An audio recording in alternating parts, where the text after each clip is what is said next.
Hello friends, welcome back my YouTube channel. जैसा कि आप सभी जानते हैं कि आज हिंदी की परीक्षा थी, तो आज मैं उसी की मॉडल सेट जो है वो सेट बी का प्रश्न पत्र आप लोगों को के सामने लेकर के आई हूँ। ये सेकेंड सिटिंग के एग्ज़ाम का है। चलिए देखते हैं अपने पहले प्रश्न को। तो इसमें जो मैं आपको बताऊंगी, इसमें अगर 1 में है तो आपके इसमें वो 10 में भी हो सकता है, 12 में भी हो सकता है। तो आप उस हिसाब से क्वेश्चन के हिसाब से उसको मिलाते चलिएगा। तो चलिए देखते हैं। पहला क्वेश्चन है कि सभापति शब्द कौन सा समास है। तो इसका राइट आंसर जो है वो ए हो जाएगा, यानी कि तत्पुरुष समास है। क्वेश्चन नंबर 2 जो है, जाता रहता था कौन सा पदबंध है। तो ये बी इसका राइट आंसर हो जाएगा, क्रिया पदबंध। अब हम लोग तीसरा क्वेश्चन देखें कि मैं रोटी खाकर लेटा कि पेट में दर्द होने लगता है और दर्द इतना बढ़ा कि तुरंत डॉक्टर को बुलाना पड़ा। किस वाक्य का उदाहरण है। तो इसका ऑप्शन नंबर बी राइट हो जाएगा, मिश्र वाक्य। अब क्वेश्चन नंबर 4 देखते हैं कि निम्न में से शुद्ध वाक्य कौन है। तो इसका राइट आंसर जो है वो डी हो जाएगा, वकीलों ने कागजात का निरीक्षण किया। 5 का हम लोग को क्वेश्चन का राइट आंसर पता नहीं है, इसलिए हम लोग 6 का देखेंगे। आकाश शब्द का विलोम क्या है। तो इसका राइट आंसर सी हो जाएगा। 7वां नंबर प्रश्न जो है, जो स्त्री अभिनय करे के लिए एक शब्द क्या है। तो इसका जो होगा right answer option number D, अभिनेत्री। अंधा बनना मुहावरे का अर्थ क्या है। तो इसका राइट आंसर सी हो जाएगा, धोखा देना। 8 क्या है कि पंचवटी शब्द कौन सा समास है। तो ये द्विगु समास है, ऑप्शन नंबर 20 का राइट हो जाएगा। आप लोग मिलाते चलिए अपने क्वेश्चन के हिसाब से। 10 नंबर जो क्वेश्चन है वो है, सप्ताह शब्द का विशेषण क्या है। तो इसका राइट आंसर सी हो जाएगा। छात्र बढ़ते हैं और अध्यापक उन्हें देखते हैं, किस वाक्य का उदाहरण है। तो ये जो है इसका राइट आंसर सी हो जाएगा, संयुक्त वाक्य। भारत के प्रधानमंत्री किस पदबंध का उदाहरण है। तो यह संज्ञा पदबंध का उदाहरण है। इसका ऑप्शन नंबर बी राइट हो जाएगा। माँ बाप शब्द कौन सा समास है। तो ये इसका ऑप्शन नंबर सी राइट हो जाएगा। तू आ मेरे सिंगार कर, तू आ मुझे हसीन कर, यह पंक्ति किस शीर्षक कविता की है। तो यह इसका राइट आंसर हो जाएगा ऑप्शन नंबर डी, तू जिंदा है तो जिंदगी के जीत में यकीन कर। 15 नंबर जो प्रश्न है, विभिन्न प्रकार की समस्याओं और बाधाओं से कौन विचलित नहीं करता है। उसका राइट आंसर जो हैगा वो ए हो जाएगा, यानी कि कर्मवीर। 16 का देखेंगे प्रश्न क्या पूछता है। तो कौन अच्छे लोगों की संगत में रहने के बावजूद अपना स्वभाव बदल नहीं पाता है। तो इसका राइट आंसर बी हो जाएगा। 17 देखें कि लब पे आती है दुआ बन के तमन्ना मेरी, यह पंक्ति किस शीर्षक कविता की है। तो इसका right answer option number B, यानी कि बच्चे की दुआ हो जाएगा। 18 नंबर जो प्रश्न है, मैं कहता सुरझवा नहारी तू राखे उदझारी, इस पंक्ति के रचयिता का नाम क्या है। तो इसका right answer option number C, यानी कि कबीर दास हो जाएगा। पीपल शीर्षक कविता किससे हमारी आत्मीय परिचय कराता है। तो इसका राइट आंसर सी, यानी कि प्राकृतिक के विविध रूपों से हम लोगों की परिचय करवाता है। और क्वेश्चन नंबर बी जो है वो है, पावस शब्द का अर्थ क्या है। तो इसका right answer option number D हो जाएगा। 21 नंबर प्रश्न देखते हैं कि ईदगाह शीर्षक कहानी में महमूद के पास कितने पैसे थे। तो महमूद के पास जो है वो 12 पैसे थे। इसका right answer option number D हो जाएगा। बाल गोविंद भगत की पुतोह स्वभाव से कैसे थी। तो स्वभाव से यह सुशील और सुभग और सुशील थी। इसका right answer option number A हो जाएगा। अगला प्रश्न देखते हैं, कलेवा शब्द का क्या अर्थ है। तो इसका राइट आंसर जो है वो बी हो जाएगा, सुबह का जलपान। 24 का देखेंगे कि किस लेखक को लोकमान का समग्र कलाकार कहा गया है। तो इसका right answer option number B हो जाएगा, यानी कि प्रेमचंद।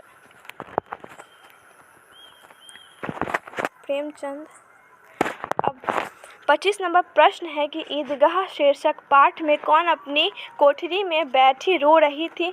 तो इसका राइट आंसर जो है वो ऑप्शन नंबर बी, यानी कि अमीना हो जाएगा। बाल गोविंद भगत की भक्तियाँ कब शुरू होती थी। तो इसका राइट आंसर सी हो जाएगा, यानी कि कार्तिक से। हुंडरू का जलप्रपात शीर्षक पाठ के साहित्य की कौन सी विधा है? तो इसका right answer option number B हो जाएगा, यात्री वृत्तांत। 28 नंबर प्रश्न है कि किसने कहा कि साध्य की पवित्रता एवं महानता तभी है जब उसका साधन भी महान हो। इसका right answer option number C यानी कि महात्मा गांधी हो जाएगा। झरने के एक ओर जंगल रांची में है, दूसरी ओर जंगल कहाँ है? तो इसका right answer option number D यानी कि हजारीबाग हो जाएगा। 30वां नंबर प्रश्न है कि हुंडरू के झरने की ऊंचाई कितनी है? तो इसका right answer option number B यानी कि 243 फुट हो जाएगा। अब 31वां नंबर प्रश्न देखते हैं। तो देवर शब्द का स्त्रीलिंग क्या है? तो देवरानी, ऑप्शन नंबर बी इसका राइट हो जाएगा। ठीक है, अब बढ़ते हैं अपने अगले प्रश्न की ओर। वचन के कितने प्रकार होते हैं? तो यह 2 प्रकार के होते हैं। 33 नंबर क्वेश्चन जो है वह डाल पर चिड़िया गाती है किस कारक का उदाहरण है? तो इसका ए जो है वो राइट हो जाएगा, अधिकरण कारक। अगला प्रश्न देखते हैं। आप भला तो जग भला किस सर्वनाम का उदाहरण है? तो निजवाचक सर्वनाम का उदाहरण है, यानी कि इसका ऑप्शन नंबर सी राइट हो जाएगा। निम्नलिखित वाक्यों में शुद्ध वाक्य कौन है? तो इसका right answer option number D हो जाएगा। ऐसे शब्द जो यौगिक तो होते हैं पर अर्थ के विचार से अपना सामान्य अर्थ को छोड़कर किसी पारंपर से विशेष अर्थ के परिचक है, यह क्या कहलाता है? तो यह हो जाएगा योग रूढ़ शब्द, यानी कि ऑप्शन नंबर इसका राइट हो जाएगा। 37वां नंबर जो प्रश्न है, अभिलाषा शब्द में उपसर्ग क्या है? तो इसका राइट आंसर अभी हो जाएगा, ऑप्शन नंबर बी। पूजा शब्द में प्रत्यय क्या है? तो जा। 39 नंबर प्रश्न है कि महा शब्द का विशेषण क्या है? तो महावाणी। इसका right answer option number C हो जाएगा। 40 का देखेंगे, यथाक्रम शब्द कौन सा समास है? तो ऑप्शन नंबर डी हो जाएगा। 41 है, तराशना शब्द का क्या अर्थ होता है? तो इसका हो जाएगा आकार देना, ऑप्शन नंबर ए राइट है। किसके पास धन अतिथि के समान अल्प विधि तक ही टिकने आता था? इसका राइट आंसर हो जाएगा सूर्यकांत त्रिपाठी निराला। इसका देखेंगे कि खेमा कितने वर्ष का था? तो इसका राइट आंसर जो है वो बी हो जाएगा, लगभग 8 से 9 वर्ष। 44 देखेंगे, मेरे पैर जलते हैं चप्पल ला दो काका, यह किसने कहा? तो खेमा ने कहा था। मथही गांव निवासी विष्णु शंकर तिवारी की बेटी का नाम क्या है? तो इसका राइट हम लोग को इसका आंसर पता नहीं। चलिए बढ़ते हैं अपने अगले प्रश्न की ओर। हौसलों की उड़ान शीर्षक पाठ में कौन अपनी उम्र की बच्चियों से अलग है? तो इसका राइट आंसर हो जाएगा डी कदम। किसने बच्चों के भरण पोषण के दायित्व से मुक्त होने के लिए अपने 4 बेटों को बेच दिया? तो खेमा के माता पिता ने। इसका ऑप्शन नंबर ए राइट हो जाएगा।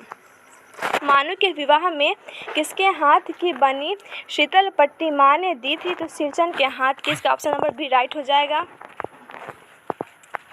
थ का उच्चारण स्थान क्या है? तो इसका राइट आंसर जो है वो ऑप्शन नंबर बी हो जाएगा। जिस स्वर के उच्चारण में 3 गुना समय लगे उसे क्या कहते हैं? तो इसका right answer option number B हो जाएगा। निम्न में से कौन कविता वंचित लोगों के समृद्धि अवदान की संवेदनशीलता को रेखाकृत करती है? इसका राइट आंसर जो है वो सी खुशबू रचते हैं हाथ हो जाएगा। निसंतान मेरे राजा जी रानी शोक समानी थी, यह पंक्ति किस शीर्षक कविता की है? तो इसका राइट आंसर जो है वो झांसी की रानी हो जाएगा। 53 नंबर सवाल है, कौन गांव में अपनी झोपड़ी की खोज करता है? तो इसका राइट आंसर ए हो जाएगा, सुदामा जी। बांस के वन पाइन ऑफ के वन रात की हवा तुझे लोरी सुना रही है, डर मत बेहिचक सो जा, यह पंक्ति किस शीर्षक कविता की है? तो इसका right answer option number C हो जाएगा। 55 देखेंगे, निम्न में से कौन सी कविता मोहम्मद इकबाल ने लिखी है? तो इसका राइट आंसर बच्चों की दुआ हो जाएगा। नर की अरु नल नीर की गति एकांक करी जोए है, यह पंक्ति किस कविता की है? तो बिहारी के दोहे। इसका right answer option number C हो जाएगा। कौन भगवान से निवेदन करता है कि उनका जीवन गरीबों, दुखजनों तथा असहायों की भलाई के लिए हो? तो बच्चे लोग करते हैं। कबीर दास किस काल के निर्गुण पाशक कवि थे? तो इसका राइट आंसर बी हो जाएगा, रीतिकाल। निम्न में से गोपाल सिंह नेपाली की कविता कौन है? तो पीपल, ऑप्शन नंबर बी राइट हो जाएगा। 60 का देखेंगे प्रश्न, यहाँ इस गली में बनती है मुल्क की मशहूर अगरबत्तियाँ, यह पंक्ति किस शीर्षक कविता की है? तो खुशबू रचते हैं हाथ। सुदामा की दीन दशा देखकर कौन रोए? तो श्री कृष्ण। इसका ऑप्शन नंबर बी राइट हो जाएगा। जाड़े की रात में पहाड़ पर कौन रो रहा है? तो एक हिरन का बच्चा, यानी कि इसका ऑप्शन नंबर सी राइट हो जाएगा। किसकी तलवारों की वार देखकर मराठे पुलकित होते थे? तो इसका राइट आंसर सी हो जाएगा, लक्ष्मीबाई की। पीपल के पेड़ पर कौन चह चह गाती रहती हैं? तो इसका आंसर जो है वो बी यानी कि बुलबुल हो जाएगा। कौन कवि निर्मोही रहने के लिए कहते हैं? तो इसका right answer option number A यानी कि कबीर दास हो जाएगा। मेरे अल्लाह बुराई से बचाना मुझको यह प्रार्थना कौन कर रहा है? तो बच्चे कर रहे हैं, ऑप्शन नंबर सी इसका राइट हो जाएगा। सराय शब्द का क्या अर्थ है? तो इसका हो जाएगा सच्ची। इसका right answer option number D हो जाएगा। पंछी और गिलहरियों के घर कहाँ हैं? तो इसका राइट आंसर जो है ऑप्शन नंबर सी हो जाएगा। जो गगन के फूल बातों से वृथा नहीं तोड़ते, संपदान मन से करोड़ों की नहीं जो जोड़ते, यह पंक्ति किस कविता की है? तो कर्मवीर की। वसुधा शब्द का क्या अर्थ है? तो पृथ्वी, ऑप्शन नंबर सी इसका राइट हो जाएगा। वंदना शब्द में प्रत्यय क्या है? तो ना, ऑप्शन नंबर सी सही हो जाएगा। संध्या शब्द क्या है? तो यह इसका राइट आंसर जो है ऑप्शन नंबर ए यानी कि तत्सम हो जाएगा। न का उच्चारण स्थान कहाँ है? तो इसका ऑप्शन नंबर डी राइट हो जाएगा। ल कौन सा व्यंजन है? तो इसका right answer option number B हो जाएगा। 75 देखेंगे कि दीर्घ स्वर क्या होते हैं? तो इसका right answer option number C हो जाएगा। महर्षि शब्द का संधि विच्छेद क्या है? तो ऑप्शन नंबर डी, महा प्लस ऋषि। निम्न में से शुद्ध शब्द कौन है? तो इसका ऑप्शन जो है वो बी राइट हो जाएगा। घी शब्द क्या है? तो पुल्लिंग है, 78 का बी राइट हो जाएगा। सांप शब्द का स्त्रीलिंग क्या है? तो इसका right answer option number A हो जाएगा। जी घबराता है, यह कौन क्रिया है? तो सकर्मक क्रिया, ऑप्शन नंबर ए राइट हो जाएगा। ठेठ शीर्षक कहानी के लेखक का नाम क्या है? तो फणीश्वर नाथ रेणुपुरी। इसका राइट आंसर 81 का सी हो जाएगा। अधूरी चीख में कौन रंगीन छींटे का झालर लगाने लगी? तो बड़ी भाभी, ऑप्शन नंबर ए राइट हो जाएगा। कलिंग महाराजा की पुत्री का नाम क्या था? तो पद्मा, ऑप्शन नंबर बी सही हो जाएगा। हाथ में थाम कर चलाए जाने वाले हथियार को क्या कहते हैं? तो शाह, ऑप्शन नंबर 20 का राइट हो जाएगा। किसके घर के सामने वकील रहते थे? तो इसका राइट आंसर हम लोग को मालूम नहीं है। 86 देखेंगे, ईशा की बड़ी बेटी का नाम क्या था? तो निंदा, ऑप्शन नंबर सी राइट हो जाएगा। बस हम लोग के पास अभी तक इतना ही क्वेश्चन है, आप लोग इसको अच्छे से मिलाएं। और इस वीडियो में इतना ही। अब तक के लिए धन्यवाद। God bless you all.